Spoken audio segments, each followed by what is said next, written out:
Boa noite. Vou iniciar então mais um estudo do Evangelho de Mateus, aqui na casa de Eurípides, em Uberaba. Nós estamos estudando o capítulo 12, como todos sabem, e vendo justamente aquela passagem do capítulo 12, em que Jesus recorre à literatura do Velho Testamento para estabelecer padrões, parâmetros de vivência evangélica junto ao colégio do discipulado, junto à comunidade de discípulos.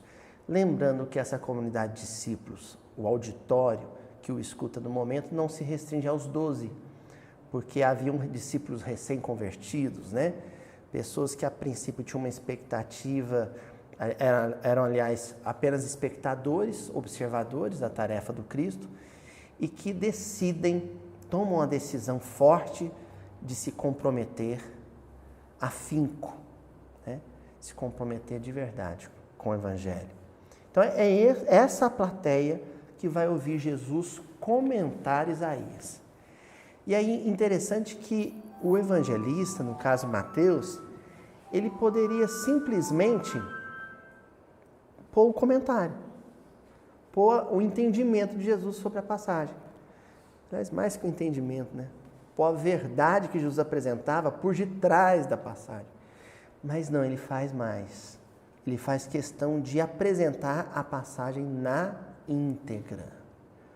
Como a propor para o leitor, como a propor para o discípulo, um estudo acurado dos versículos em si. Na ocasião não existia versículo, era uma outra estrutura da escrita, da narrativa, mas existiam os trechos, os fragmentos.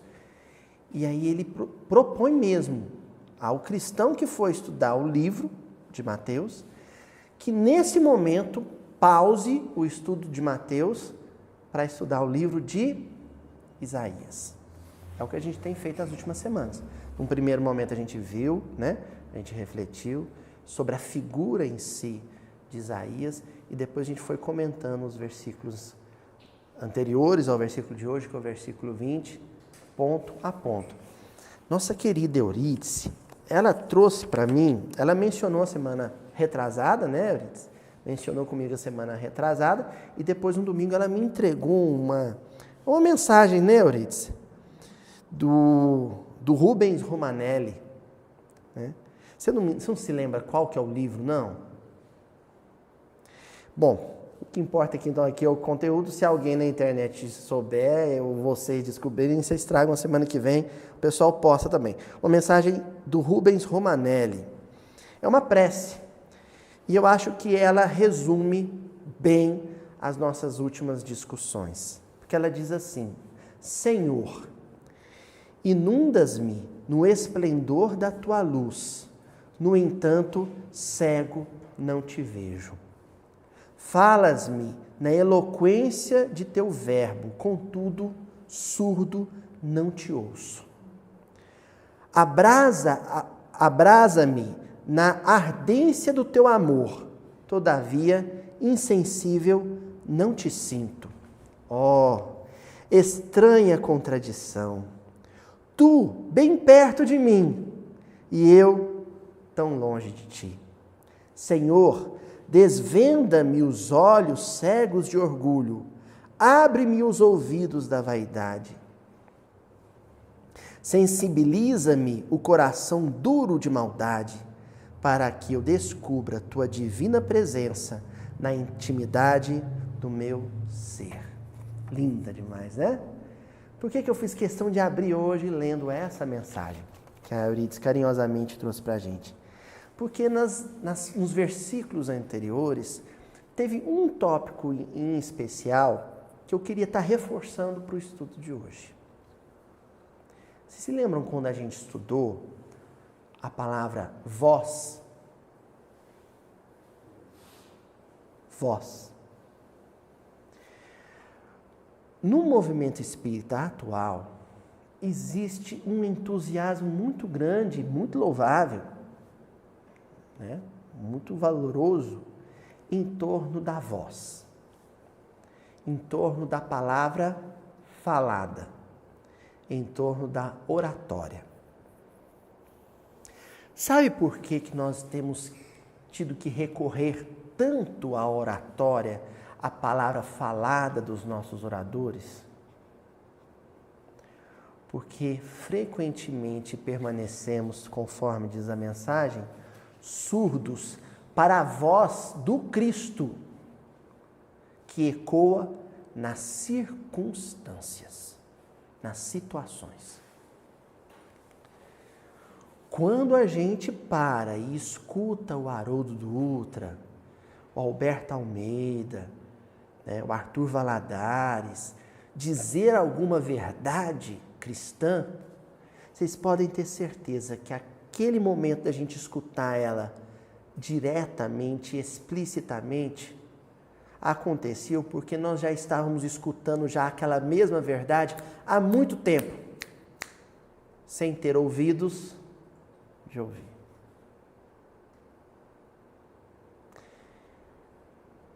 É isso ou não é?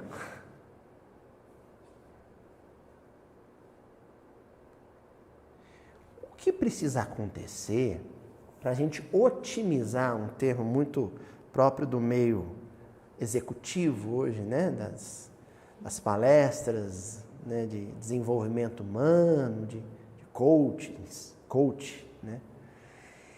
O que a gente precisa fazer é otimizar o nosso tempo. Se a gente passa por diversas situações, vive N circunstâncias, escuta o Cristo dizer uma mensagem, mandar um recado para a gente, muitas vezes sem assimilar o que ele disse, quando a gente chega a só acordar com uma palestra falada, a gente vai ter perdido muito tempo. E aí eu volto a alguma coisa que eu disse, algo parecido com isso também nas semanas anteriores. E que o pessoal da internet, nos comentários, concordaram comigo. Se nós vivêssemos a mensagem do Cristo percebida nas circunstâncias, existiria orador espírita? Não. Se todos nós vivêssemos, praticássemos, exemplificássemos aquilo que já por si fosse percebido nas experiências vividas. Eu vivo uma experiência hoje, escuto o que o Cristo disse para mim através dela e amanhã eu assimilo e resolvo vivenciar aquilo. Eu precisaria vir ao humildinho, gente? Eu não precisaria estar aqui. Jesus fala isso para o Nicodemos, quando o Nicodemos vai atrás dele. Ele fala que você não é o doutor da lei, conhece a lei, mas não sentiu ela. Não sentiu. Você só conhece a lei literalmente, literariamente, você só estuda o texto escrito porque você não foi capaz de perceber o texto implícito, a mensagem contida nas várias circunstâncias da vida.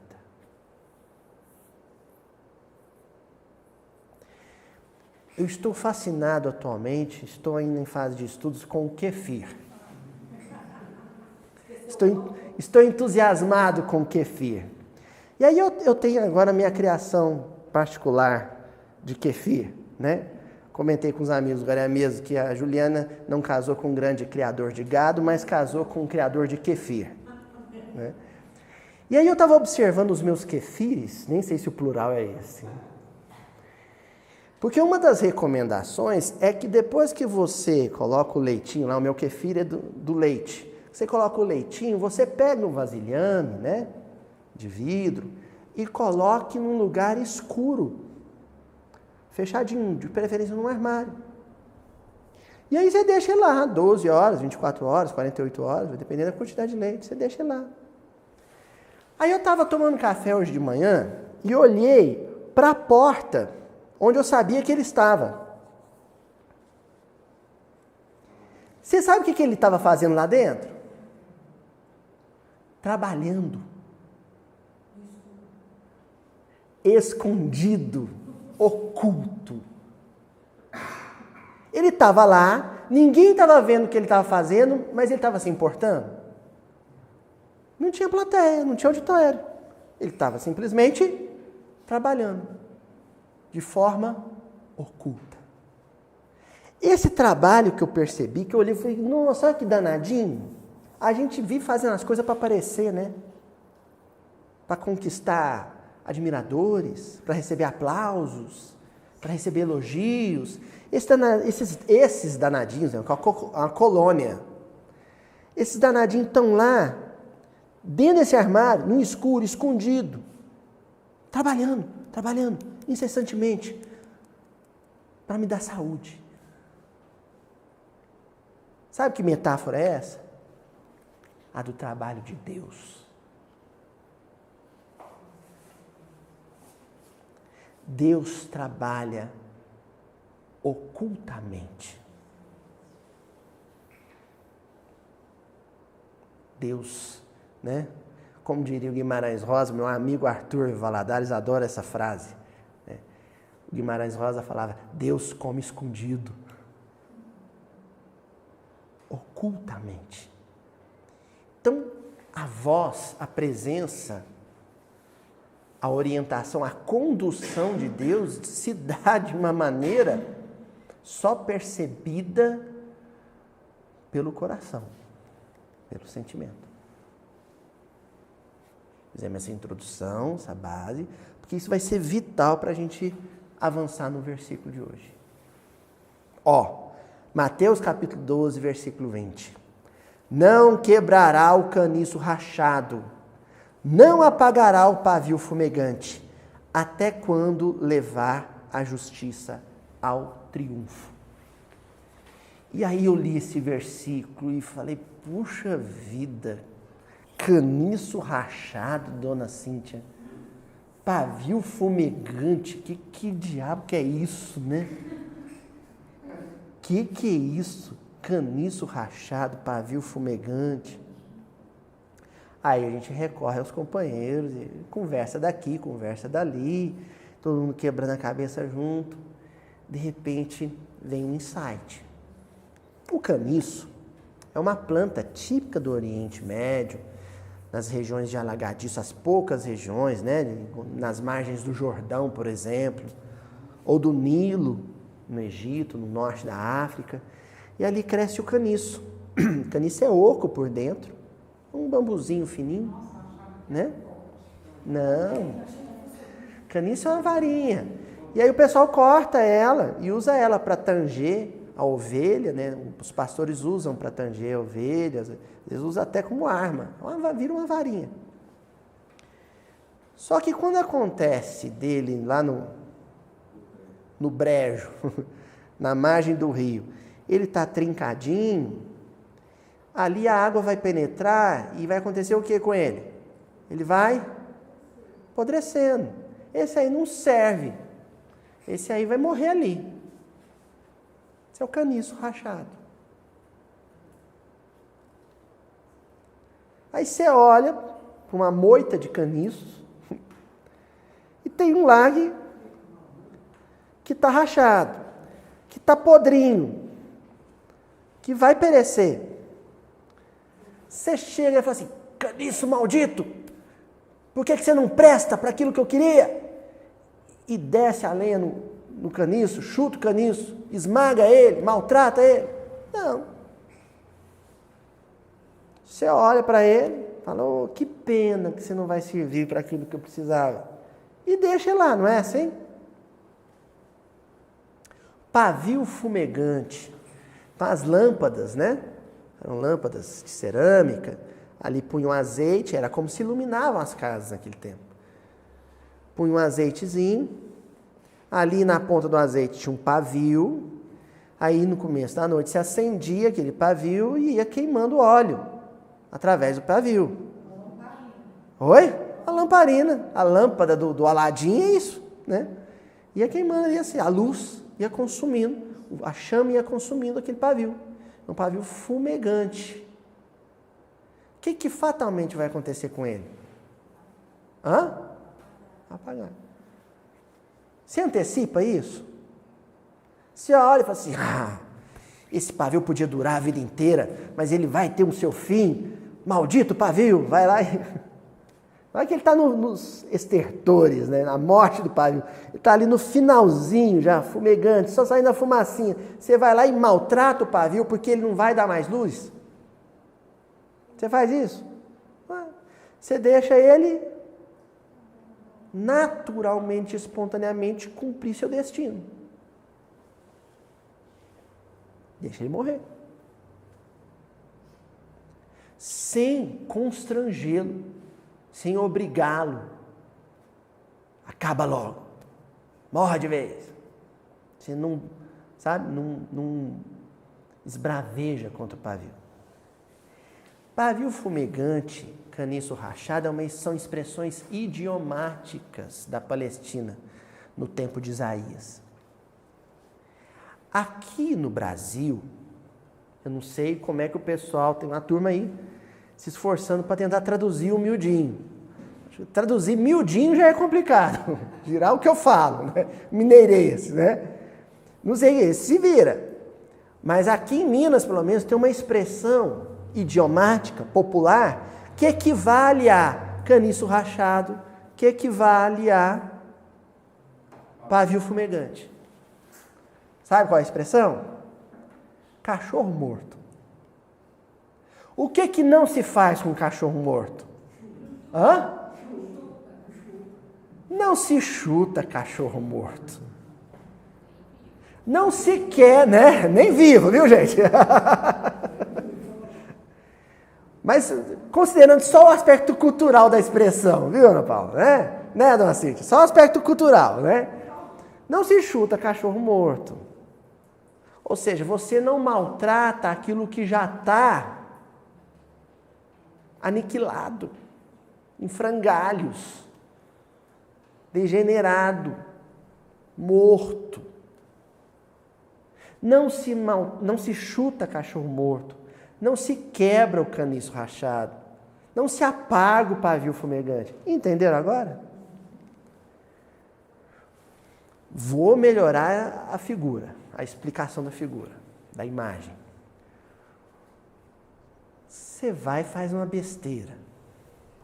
Já fez besteira, seu Murilo? Algumas vezes. Espírito chique é outra coisa, é algumas vezes. Deixa eu perguntar para um mais atrasado aqui.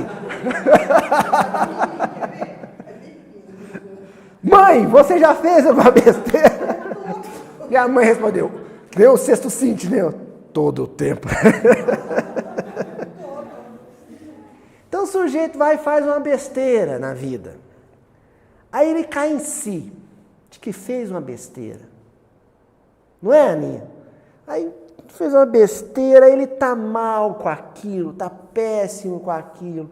Já chorou, se arrependeu, não tem como voltar atrás, não tem como, né, secar esse leite derramado, não tem jeito, porque já derramou. Vai secar, não tem como voltar, né, pro jarro. Não tem como voltar atrás. E tá péssimo, tá deprimido, tá melancólico, tá abatido.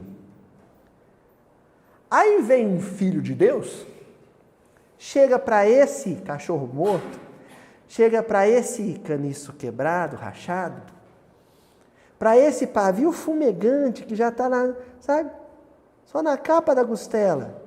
Chega para ele e fala assim, mas eu sei, que papelão, onde já se viu fazer um negócio daquele, que coisa terrível. Isso é quebrar o caniço rachado. Isso é apagar o pavio fumegante. O coração já está machucado, está ferido. Ou então está em perturbação. E aqui cabe a gente fazer uma distinção, porque Jesus usa as duas expressões idiomáticas ao mesmo tempo. Porque as duas vão se referir a dois tipos de cachorro morto. Há dois tipos de sofredores. O caniço rachado é aquela mente torta. Sabe aquele sujeito torto? Cheio de vício. que tem uma ideia torta da vida, que age, sim, de forma corruptível e corrupta, de forma desonesta, de forma pouco ética, ele está sempre agindo assim. Sabe esse sujeito? É o caniço rachado. E tem o pavio fumegante, que é aquele outro coração flagelado, aquele outro coração sofredor, que é a vítima do caniço rachado, que é o coração, o espírito fraco, aquele que se deixa levar pela influência ruim, aquele que cai, que sucumbe, que tropeça, porque não resistiu. Esse também é um sofredor. Tanto um quanto o outro exige de nós, aliás, nós devemos ter para com um desses, que pode ser eu amanhã, ou que fui eu ontem, sabe o quê? Indulgência. A palavra é indulgência. Então, para refletir sobre a indulgência, nós vamos recorrer ao Evangelho segundo o Espiritismo, que eu tenho certeza, convicção, de que essa lição que nós vamos analisar aqui já foi lida em reuniões públicas de centros espíritas do Brasil inteiro, de fora do Brasil, inúmeras vezes. E precisa ser meditada e refletida outras inúmeras vezes. Porque a indulgência, ela ainda é só um texto do Evangelho. Frequentemente ela é só um texto do Evangelho segundo o Espiritismo. Vamos lá? Então está lá no item 16 do capítulo 10, que é o bem-aventurados os misericordiosos. A passagem, a lição, começa assim. Aliás, a autoria dela é do José, o Espírito Protetor, viu, gente? Espíritas, queremos falar-vos hoje da indulgência. Sentimento doce e fraternal que todo homem deve alimentar para com seus irmãos, mas do qual bem poucos fazem uso. Bem poucos fazem uso. Houve uma ocasião que eu falei aqui no meu DIN sobre a etimologia da palavra indulgência, que vem de um prefixo latino, in, dentro, né? Interior, interno, in, quer dizer dentro, do quere, que quer dizer doce, doçura. Então, indulgência é colocar para dentro, é ter por dentro o quê? Doçura. Quando a gente olha para alguém, para o ato de alguém, para as ações de alguém, quando a gente escuta a fala de alguém, e aquilo repercute dentro de nós de uma maneira áspera, de uma maneira amarga, eu estou precisando adoçar meu olhar, adocicar o meu ouvido. Entenderam o que é indulgência? Não é exigir doçura das pessoas, é ser doce para com as pessoas. E como é bom conviver com uma pessoa que tem um olhar e um ouvir doce. Não é bom? É bom. Mas, Luiz, eu não entendi. Quem que é essa pessoa doce? É aquela pessoa para quem você chega e conta uma falha sua, confessa uma besteira que você fez? Ou então essa pessoa testemunha você pisar na bola e quando você olha para a pessoa, ela não está com a cara feia. Ela está com um semblante leve. E aí você percebe, ó, com essa eu posso conversar. com essa eu posso contar. Essa não me julgou. Entenderam? Poucas pessoas têm esse talento. Poucas pessoas têm essa virtude, a indulgência. Por isso que o mundo é tão amargo, tão amargurado. Falta doçura. Já pensou que beleza que vai ser o dia que a gente assistir o Jornal Nacional com indulgência? Hein? Já pensou que beleza que vai ser o mundo o dia que a gente sair para dirigir no centro da cidade e dirigir olhando para o trânsito com indulgência, Flavinho? Que beleza que vai ser, hein? A gente acompanhar o Campeonato Brasileiro com indulgência. Hoje minha mãe e minha esposa informaram que não vão mais acompanhar a novela das 6. Não estão gostando da novela. O que faltou? Indulgência.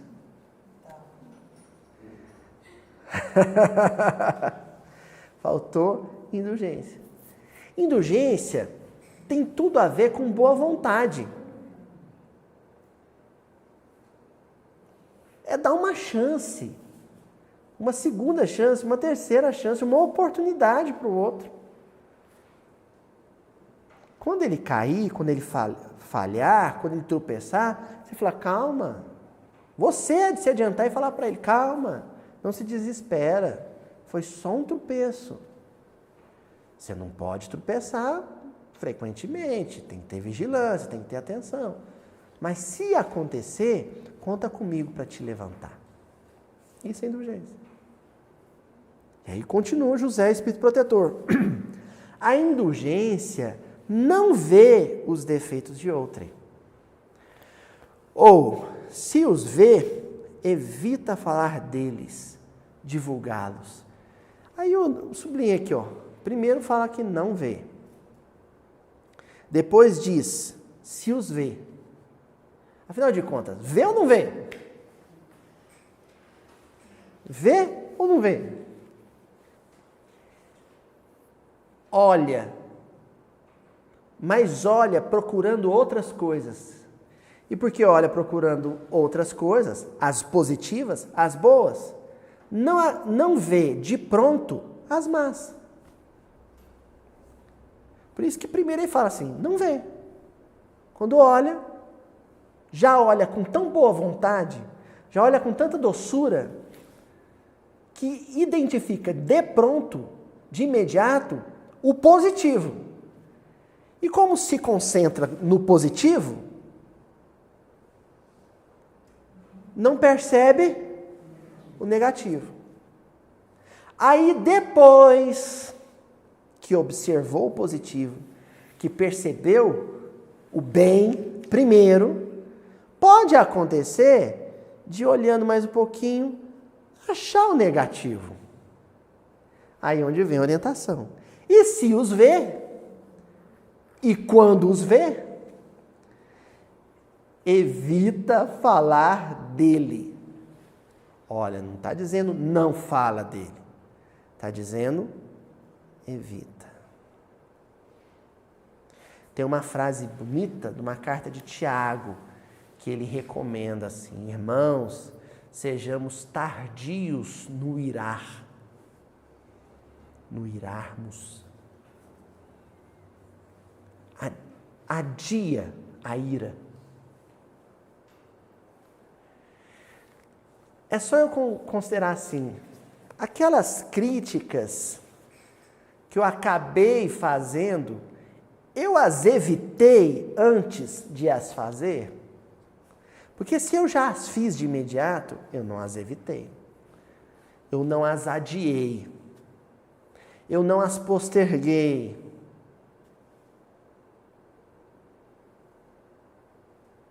A gente é muito rápido no gatilho, não é? Ó. A gente é muito rápido no gatilho. Você olha, vê o positivo, contempla o bem presente na personalidade daquela pessoa. Primeiro faça isso. Percebeu o bem, contemplou a positividade naquela personalidade, namorou o que há de bom nela, curtiu o que há de bom nela. Se acontecer de algum evento, alguma ocasião, saltar aos seus olhos um negativo, só observa. Guarda no bolso. Aí observou uma segunda vez, só observa. E faz uma oração. Aguarda, dá tempo ao tempo. Aí, quando acontecer de você precisar, aquilo foi se postergando e aquilo foi indo adiante, foi rendendo. Uma outra dica que Jesus dá. Primeiro, espera a pessoa procurar sua opinião. Ah, mas é um filho, ele não pediu minha opinião. E eu precisei, chegou ao extremo de eu ter que falar com ele. Segue a recomendação de Jesus. Faça isso em reservado. Escolha bem as palavras. Não fale para ferir. Não fale para tombar o outro. E se o outro for refratário ao que você disse, amorosamente e em segredo, retire-se sem mágoa, porque a recomendação sacode o pó da sandália, nós já comentamos aqui, nós já estudamos. O pó da sandália é a mágoa. Retire-se, recolha-se, sem ressentimento. Volte a olhar para o outro com indulgência. Evita falar deles, divulgá-los. Olha só, porque a gente não se contenta em falar mal da pessoa para a pessoa. A gente quer que todo mundo saiba daquele mal. Sabe do que o José, Espírito Protetor, está falando aqui, gente? Ele está falando de fofoca. Quando você identifica o mal e sai divulgando, fazendo propaganda do mal que o outro cometeu, isso é fofoca.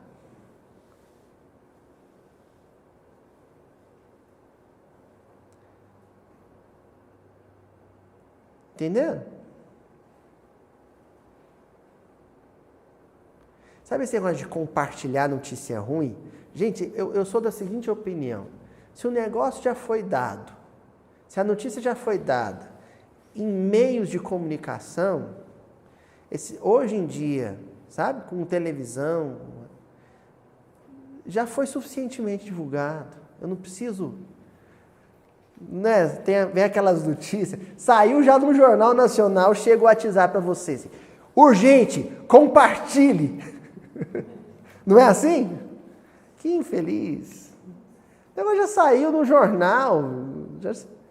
Eu não preciso ficar divulgando isso, não. Já está lá. Quem tem que saber, já sabe. Se eu fiquei sabendo, eu guardo aquilo para mim. Eu não preciso ficar comentando. Eu não preciso chegar no serviço, encontrar o primeiro colega de serviço que eu encontrar e falar assim: você viu o que aconteceu lá em Brasília? A última de Brasília? Eu não preciso falar isso. É lógico que ele vai ficar sabendo. Né? Ele vai ficar sabendo disso pelos meios de comunicação. Eu não preciso. Ah, Luiz, mas por que não? Porque eu vou estar perdendo tempo. Eu vou estar sendo copartícipe. Eu vou estar sendo graveto, lenha, numa fogueira que precisa amenizar e não aumentar.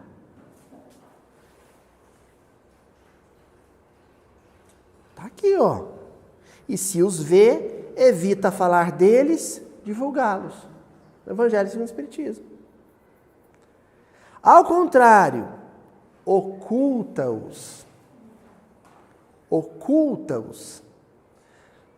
Agora vem a observação, porque eu sei que a gente já pensou, mas a gente tem que ocultar o mal? O mal não tem que ser denunciado? Tem que ser alardeado? A fim de que se não tornem conhecidos, senão dela unicamente. E se a malevolência os descobre, tem sempre pronta uma escusa para eles. Escusa plausível. Agora nós vamos entender. O que é uma escusa plausível? A escusa plausível é diferente da escusa ou da desculpa esfarrapada. A escusa plausível é quando você procura as razões, quando você procura o histórico por detrás daquele erro, daquele equívoco, daquela queda. Busca compreender, não é justificar, não é desculpar de forma não inteligente. É desculpar de forma inteligente. Vamos pensar, para mim é o principal aqui, já que há semanas nós estamos falando sobre o evangelho vivido no privado, não é assim? Vamos pensar no filho. Quando um filho faz uma coisa errada na escola, aí você é chamado na escola, entendeu? O diretor, o supervisor liga e fala, vem na escola que nós queremos conversar com você, né, tia Adriana? E você chega lá, aí seu filho está na sala da direção. Você não chega, a diretora fala, ele bateu no coleguinha, você já não desce a orelha, mão na orelha dele e fala assim, moleque, você brigou na escola. Não é assim. Isso é um gesto insano. Qual que é a nossa primeira providência? Perguntar. O que você pergunta? Por que ele bateu? Não teve explicação? O menino fala assim, bati porque eu bati. Aí você vai marcar uma hora com o orientador educacional, com o psicólogo ou psicopedagogo da escola e vai falar assim, me ajuda a investigar o que está por trás da agressividade do meu filho, eu quero entendê-la.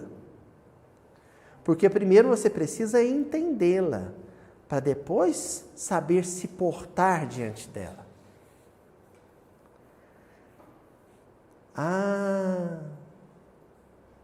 É por causa disso, porque lá em casa nós estamos tendo um probleminha. Aí, ao encontrar a origem, a raiz daquele comportamento ruim do seu filho, você não está dando para esse comportamento uma desculpa esfarrapada. Ou seja, você não está pondo a sujeira para debaixo do tapete. Pelo contrário, você está dando uma escusa plausível. Você está dizendo, olha, meu filho agiu assim, mas eu tenho responsabilidade nisso também. Ele não tem responsabilidade sozinho. Eu estou por detrás, eu faço parte dos bastidores dessa ação, dessa atitude ruim. Entenderam? Ele continua. A indulgência jamais se ocupa com os maus atos de outrem, a menos que seja para prestar um serviço. Ou alguém chegou e falou assim, fulano, ele não está bem não. Ele só chora. Eu tenho duas opções. Ou eu procuro o fulano, me aproximo dele, puxo um papo e falo, você está precisando de alguma coisa? Tem como eu te ajudar de alguma maneira? Ou então, ao escutar que fulano só chora, eu já procuro um outro Beltrano e falo assim, sabe o que eu ouvi falar agora? Que o fulano só chora. E vou colaborar com a Rádio Peão. Ou eu tenho a possibilidade de divulgar o mal, ou eu abraço a possibilidade de combater o mal com o bem.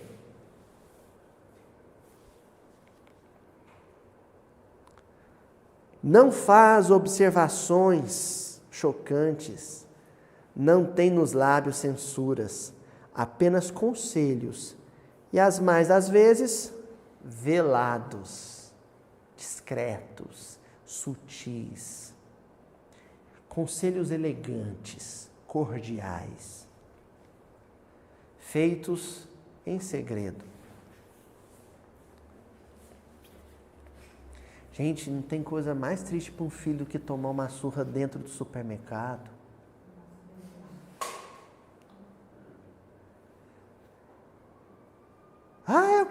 Eu quero iogurte. Não, minha mãe nunca me bateu no supermercado. Já estão olhando para ela com falta de indulgência. Minha mãe nunca fez isso, né, mamãe? A minha mãe dava bons conselhos, mas de forma velada. Gente, é muito triste quando você bate num filho, né, sabe? Ou chama a atenção dele em público. Em casa, bater já é, né? Já é um negócio complicado, você tem que avaliar muito a questão. Uma vez eu comentei aqui sobre essa questão da reprovação física, e muita gente comentou junto, falou, realmente o ideal é não, né? O ideal é não, você nunca tem que botar a mão num filho. Agora, fazer isso em público, você está duas violências, né? É a violência física e a violência psicológica. Porque você constrange. Isso vale para discussão com o esposo, discussão com a esposa, você chamar a atenção do esposo, chamar a atenção da esposa em público. É vexatório, é constrangedor, é desagradável. Esse tato, gente, essa delicadeza, isso compõe o perfil do bom cristão, do homem de bem. Por isso que aqui está dizendo, não faz observações chocantes, não fala para humilhar, não tem nos lábios censuras, apenas conselhos, mas às vezes velados. Sede, pois, severos para convosco, indulgentes para com os outros. A gente pegou isso e inverteu. A gente é cruel, nós somos terríveis, duros, ásperos com a queda do outro. E quando é uma queda nossa, mas o que me levou a fazer isso foi... Isso é muito sério. Porque isso está na base de todos os atritos familiares. E os atritos familiares estão na base de todos os atritos políticos. Gente, quem não consegue ser indulgente com o esposo, vai ser indulgente com o deputado? Quem não consegue ser indulgente com o filho, vai ser indulgente com o jogador de futebol? Não vai. Então é muito fácil a gente perceber hoje em dia como uma pessoa lida com os seus familiares, com a convivência, no âmbito da convivência familiar. É só você ir para a rede social e ver como uma pessoa lida com os desmandos da vida pública, da política, com os desmandos do carnaval, com os desmandos do estádio de futebol. É só observar. Geralmente pessoas que são muito ácidas na hora de comentar a vida pública brasileira, na hora de comentar a juventude, os erros da juventude, na hora de comentar os erros dos homens públicos. Geralmente essa pessoa é muito ácida na hora de lidar com seus parentes. Tem diferença. reproduz fora a má conduta moral que experimenta dentro de casa. Exercitemos a indulgência no lar, em família. Porque aí a indulgência pública, a indulgência de fora de casa, ela vai fluir de uma maneira natural, de uma maneira espontânea. Tá bom? Bom, encerrado a lição indulgência do Evangelho segundo o Espiritismo, eu encontrei aqui uma passagem que está no livro Estante da Vida. É um conto de Humberto de Campos, do Irmão X. Na ocasião ele assinava como Irmão X. No capítulo 28, se chama O Poder do Bem. Eu vou passar ele para vocês, isso é inédito, eu acho que eu nunca fiz isso aqui, na íntegra. Nós vamos comentar o conto inteirinho, porque ele é muito oportuno.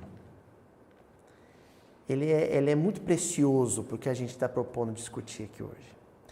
Então, o Irmão X ele começa a narrar da seguinte maneira. Armando Pires efetuava os últimos arranjos no carro para conduzir seu amigo Jorge Bretas à instância de repouso que distava 40 quilômetros. Então, nós temos dois amigos, o Armando Pires, que ia dar carona, e o Jorge Bretas, que ia aproveitar a carona e ia ser levado, possivelmente, aqui para um hotel fazenda, alguma coisa assim, né? Um amigo ia dar carona para o outro. Nesse justo momento, o diálogo entre eles, em torno da lei de causa e efeito, se detinha em curioso ápice. Então, no caminho, o papo entre eles era sobre a lei de causa e efeito. Claro que no sentido espiritual, né? E aí começa, então, o Armando Pires a conversar com o Jorge Bretas. O Armando Pires começa a dizer assim: mas você não acredita mesmo que a justiça possa ser modificada pela misericórdia? O Jorge Bretas: não. Pensa num cara lacônico. Sabe, o curto e grosso. É esse Jorge Bretas. Pergunta para ele: mas você não acredita que a misericórdia possa ser mais poderosa que a justiça? Que a misericórdia consiga transformar criaturas mais do que a própria punição? Você não acredita nisso? Ele disse: não.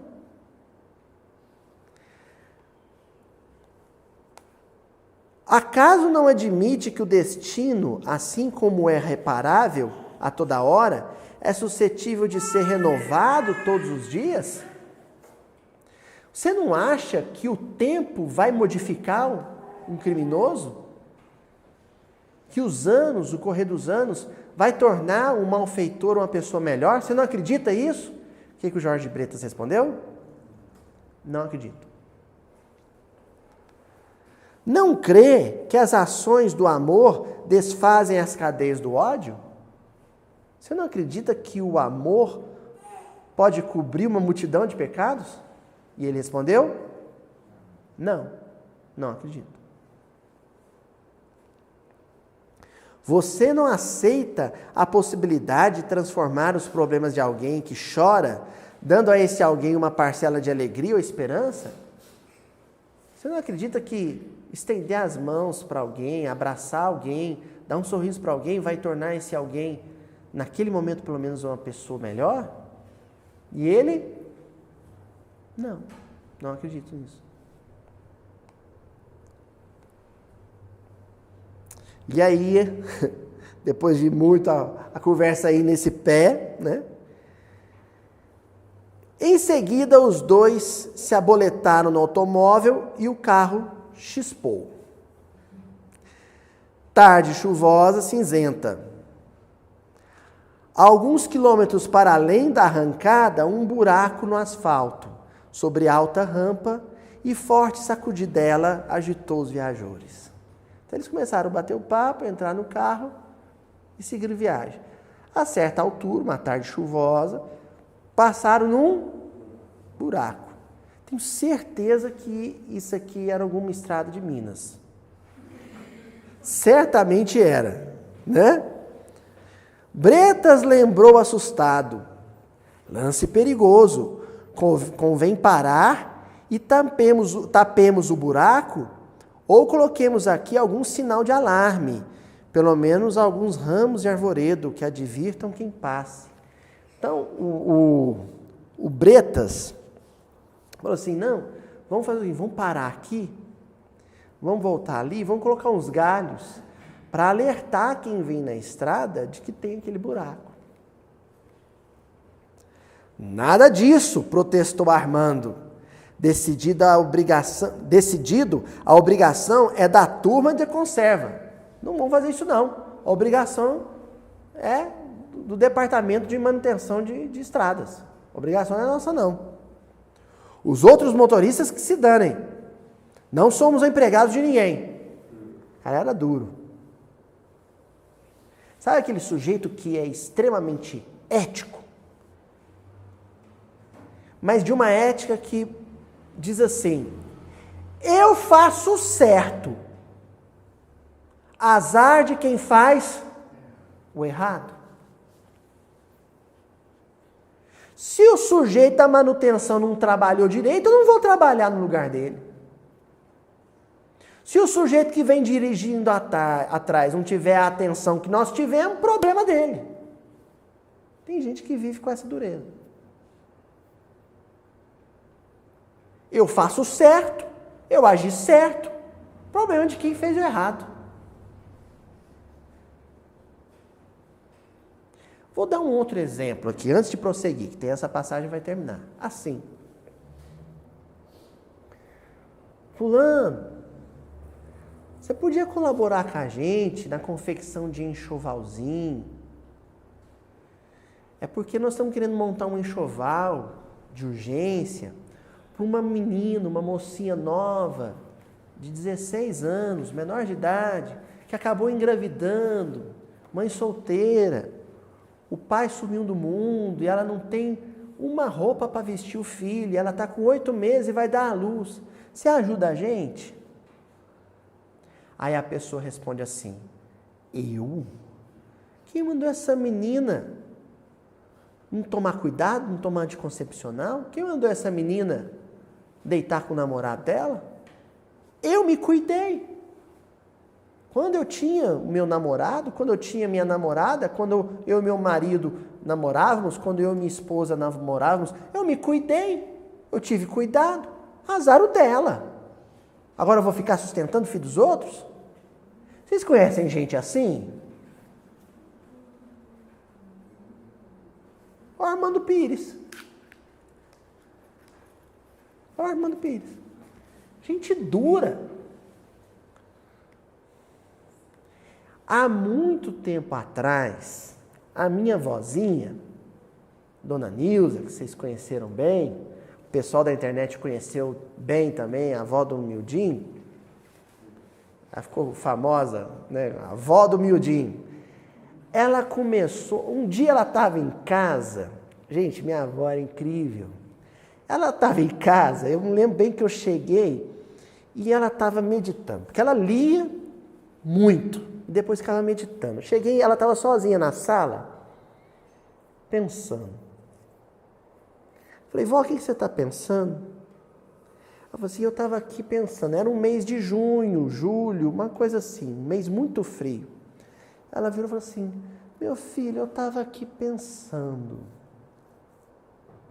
Nós fizemos campanha do agasalho e do cobertor para os moradores de rua. Nós fizemos campanha do agasalho e do cobertor, doamos para o pessoal do asilo. Nós fizemos campanha do agasalho e do cobertor para o pessoal da creche. Mas eu estava pensando, aqueles moços que moram, olha o jeito que ela falou, aqueles moços que moram lá na cadeia, será que estão tendo cobertor? Deve ser muito frio lá, meu filho. Na época eu... Né? Como é que foi, mãe? Não tem nada fechado. Ela virou e falou assim, porque eu fico pensando, eu estava aqui pensando, meu filho, é grade, né? O vento corre ali, é úmido. É muitos, às vezes não tem caminho para todos, alguns dormem no chão. Será que alguém está levando cobertor lá, meu filho? Falei, uai, vó, não sei. Mas eu conheço um pessoal que faz, às vezes, uma visita fraterna lá. Conheci na ocasião uma pessoa que fazia visita fraterna na cadeia. Lá no Grupo Espírita Amor Cristão, aqui em Uberaba. E eu posso, de repente, eles podem ser mediadores e levar um cobertor, um agasalho. A veinha foi e começou a fazer uma campanha. E aí eu me comovi com a campanha dela, arrecadando cobertor para o pessoal que morava na cadeia. E trouxe isso para a Mocidade Espírita. E falei para os meninos, vamos arrecadar cobertor. Teve um menino que chegou para mim e falou assim, Luiz, eu fui falar com meu pai, um menino novo, né? Dependia do pai para isso, né? Fui falar com meu pai, ele falou que para outra coisa ele ajuda, para cadeia não. Para bandido não. Ele está lá porque quis.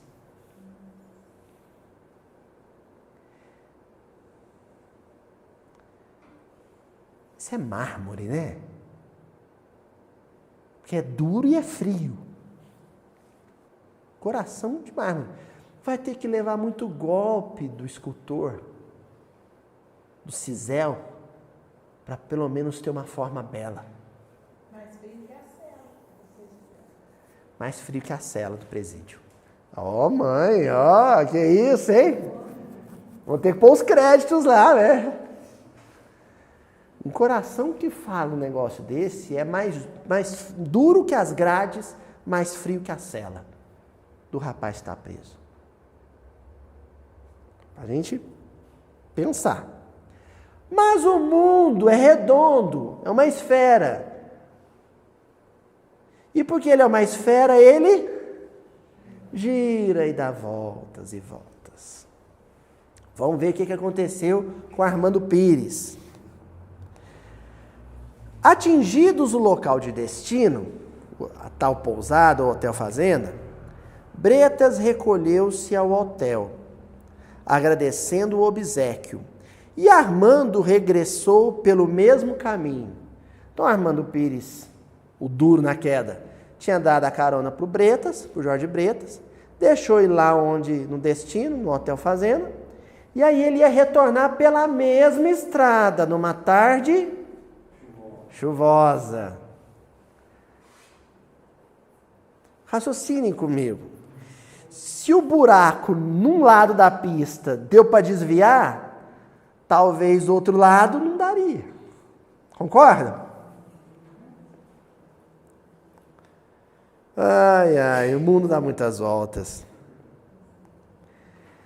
Entretanto, justamente no ponto da rodovia, onde o amigo desejara auxiliar outros motoristas com socorro oportuno, Pires, em grande velocidade, dentro da noite, encontrou a cova profundamente alargada pelo aguaceiro e o carro capotou de modo espetacular, projetando-se barranco abaixo.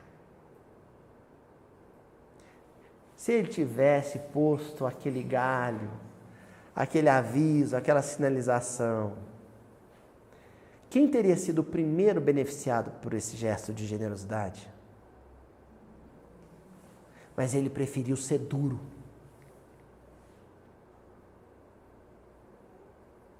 Ele preferiu ser rígido, rijo, firme, ético.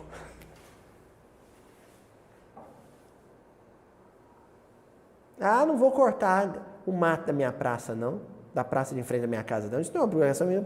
Eu pago imposto para isso, é obrigação da prefeitura. Aí o vizinho vai lá, não espera a prefeitura vir podar a grama da praça, pega a maquininha de podar dele e vai lá limpar a praça. E o duro na queda fica de dentro de casa. Mas é bobo, hein? Mas é aparecido, hein? Vai candidatar a vereador esse aí.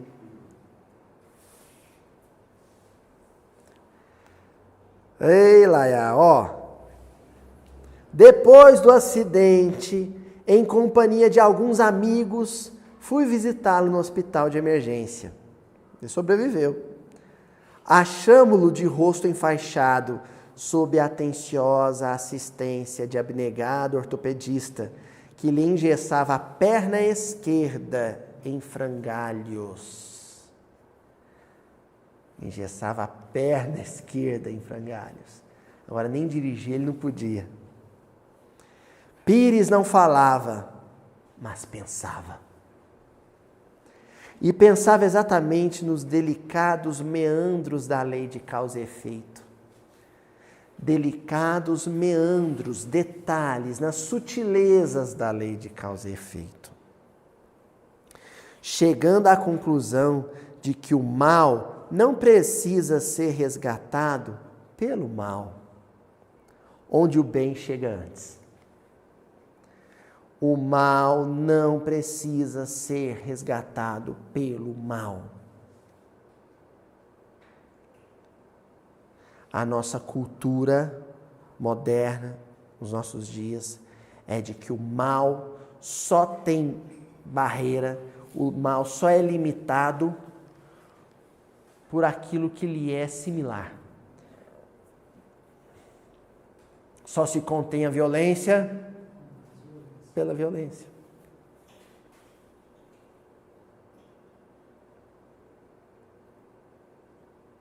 Se só torna alguém ético se aplicar a esse alguém uma ética irrestrita. Uma ética fria que não sente. Uma ética que não ama. Esse é o equívoco. Esse é o problema. E aí nós vamos encerrando a nossa discussão sobre o quão hoje em dia nós temos quebrado caniços rachados e apagado pavis fumegantes e chutado cães mortinhos, sarnentozinhos, feridos com a nossa dureza implacável, né? Nós vamos encerrar com o livro Jesus no Lar, nós comentamos já algumas semanas anteriores, no capítulo 30. E o título é A Regra de Ajudar. João, no auge da curiosidade juvenil, compreendendo que se achava à frente de novos métodos de viver, eu sublinhei isso. O Evangelho é um novo método de viver, é um novo esquema de vida, é uma outra forma de levar a vida. E choca.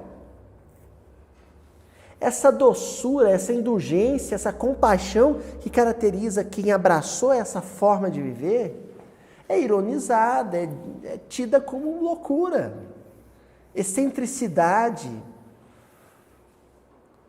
O coração que abraça essa maneira de viver é um exótico. Porque ele propõe a misericórdia onde houve o pecado. Ele quer a misericórdia onde houve o pecado.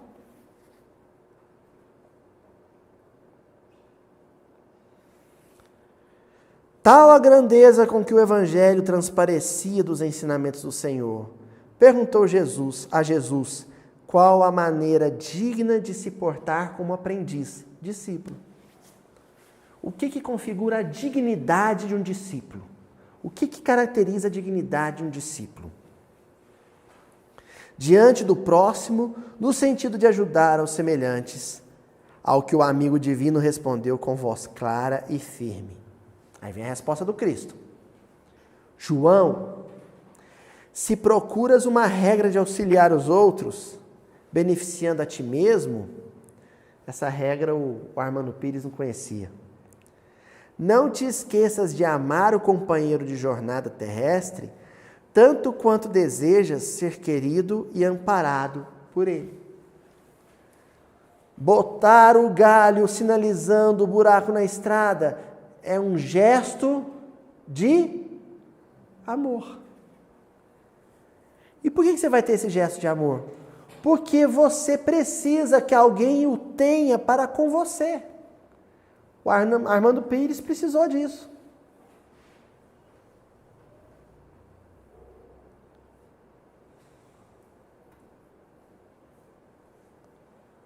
Ah, mas como é que isso se aplica ao matrimônio, meu Deus do céu?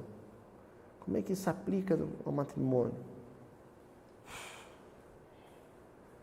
20 anos de casado, 30 anos de casado, 40, 50 anos de casado. Em todos os dias desses 30, 40 anos de casado, só quem falhou foi o outro?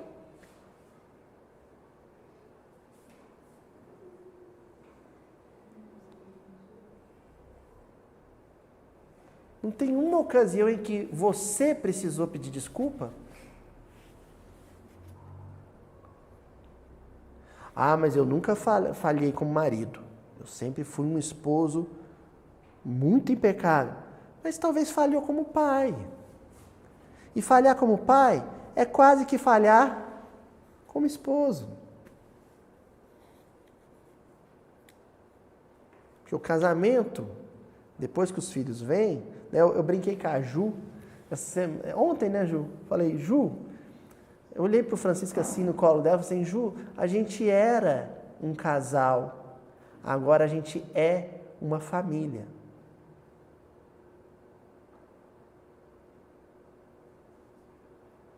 Meus pais são separados. Né? Muita gente pergunta por que eu não falo tanto do meu pai, pessoal da internet.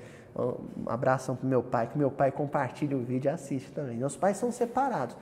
Eles deixaram de ser um, mas eles, minha irmã, continuamos e sempre seremos uma família. E em família existe um pilar central, fundamental, que a mantém. Indulgência.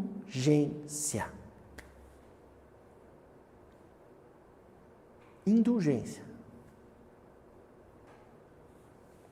Continua Jesus dizendo para João: a pretexto de cultivar a verdade, a ética, a pretexto de fazer o certo, o correto, o direito, não transformes a própria existência numa batalha em que teus pés atravessem o mundo, qual furioso combatente no deserto. Aí eu sublinhei os pés, né? Por quê? Sentimento. Não transforme os seus pés num pé com coturno, marchando para a guerra, para o front. Né?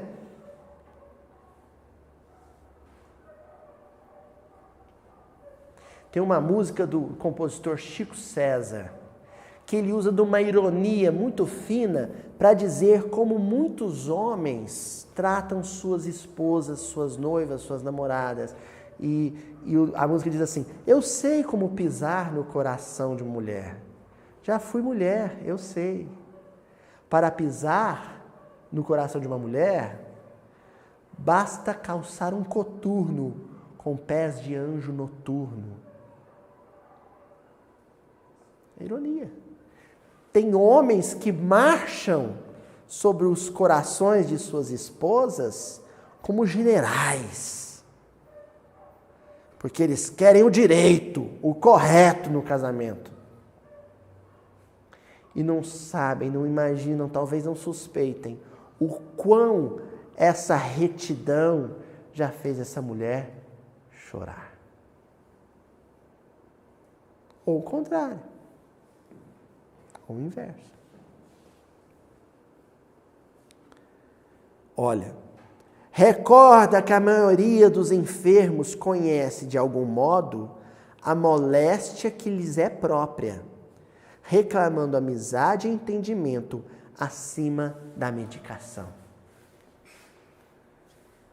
Quem cai, quem sucumbe, quem peca, conhece a própria enfermidade, sabe do próprio pecado, talvez não o confesse, talvez não o admita, mas sabe que pisou na bola, sabe que caiu.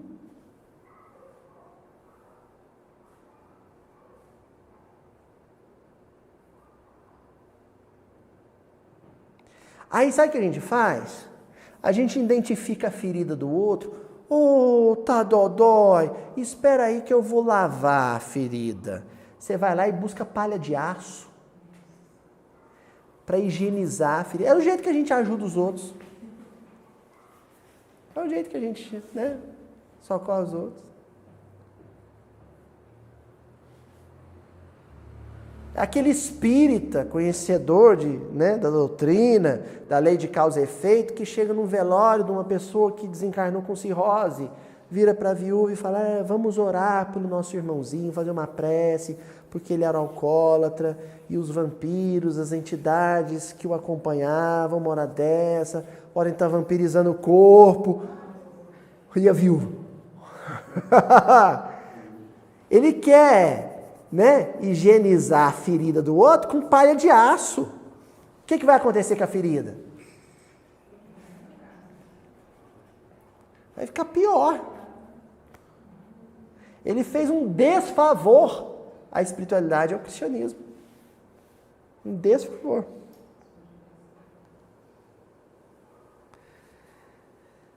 Lembra-te de que não há corações na terra sem problemas difíceis a resolver. Em razão disso, aprende a cortesia fraternal para com todos. Olha que coisa linda que Jesus falou para João. Não há coração na terra sem problemas difíceis a resolver.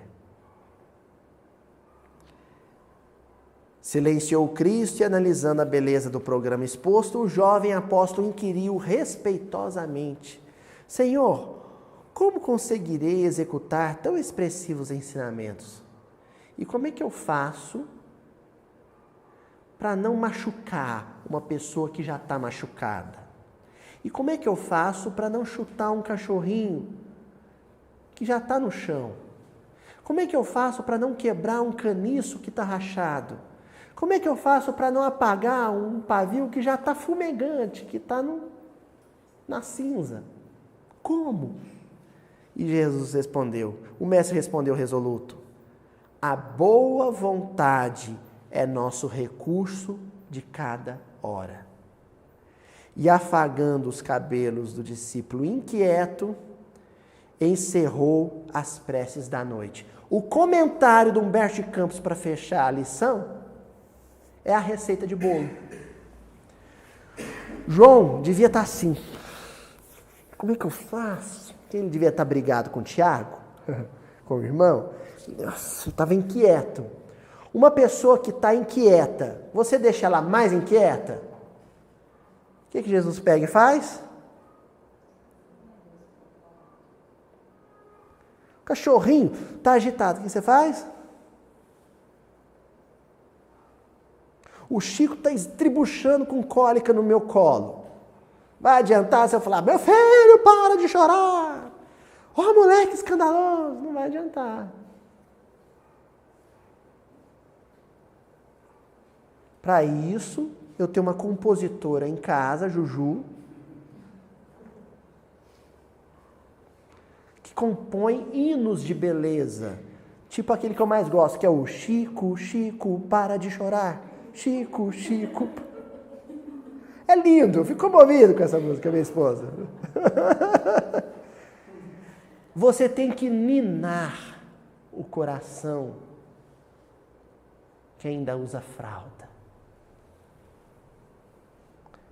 Com o seu olhar, com a sua voz, com a sua palavra, mas sobretudo com a sua vibração de amor e indulgência.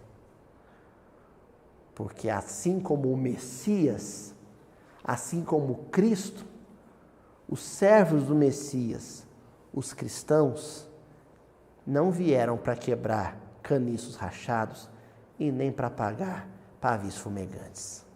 A nossa missão é regenerar o caniço, a nossa missão é reacender o pavio. Até a semana que vem, gente.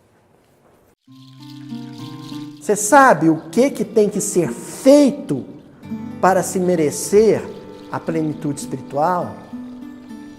para poder usufruir uma consciência límpida, pura. Se você sabe o que tem que fazer, então, faça.